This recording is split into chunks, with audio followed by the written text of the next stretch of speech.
Notre galaxie, la Voie lactée, est composée de centaines de milliards d'étoiles et de zones plus sombres. À première vue, ces zones semblent vides.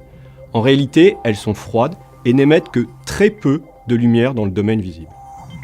En regardant de plus près avec un télescope, on peut y trouver des nébuleuses, où naissent les étoiles. On les dénomme les nuages moléculaires géants.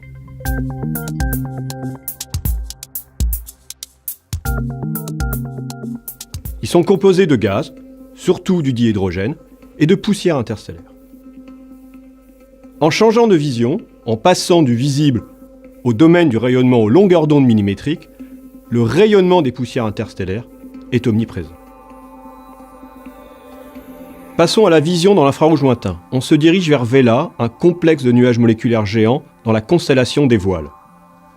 Vela est à une distance de 700 parsecs du Soleil, environ 2100 années-lumière. C'est une région de formation stellaire relativement proche de nous. Une structure apparaît plus brillante dans l'infrarouge lointain. Il s'agit du nuage moléculaire Vela C. Sa longueur est de 100 années-lumière. L'intensité de la lumière infrarouge dépend de la quantité de matière rayonnante, ici des poussières interstellaires. On peut donc traduire l'intensité lumineuse en quantité de matière exprimée en masse ou en masse volumique. Vela C a une masse équivalente à 30 000 fois celle du Soleil, pour une masse volumique très faible de l'ordre de 10 puissance moins 17 kg par mètre cube. C'est quasiment vide à l'échelle humaine. Pratiquement 1 milliard de fois moins dense que l'air dans cette salle. Quelques milliers d'atomes dans un dé à coudre. Enfin, c'est très froid, 20 Kelvin en moyenne, soit moins 250 degrés Celsius. À l'intérieur du nuage, des étoiles se forment. En particulier, regardons la région RCW36. Une première génération d'étoiles se forme. Le rayonnement ultraviolet des étoiles massives chauffe le gaz à 10 000 degrés. Ceci produit une expansion du gaz et l'apparition d'une cavité. Cette cavité est entourée d'un anneau de gaz compressé résultant de l'interaction entre l'expansion du gaz chaud et le gaz moléculaire environnant.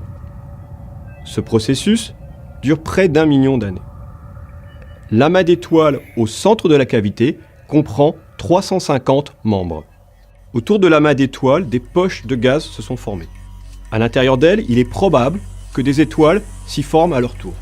Ce sont des cœurs préstellaires. Leur taille est de l'ordre de 0,3 années-lumière, ce qui représente la taille d'un système solaire.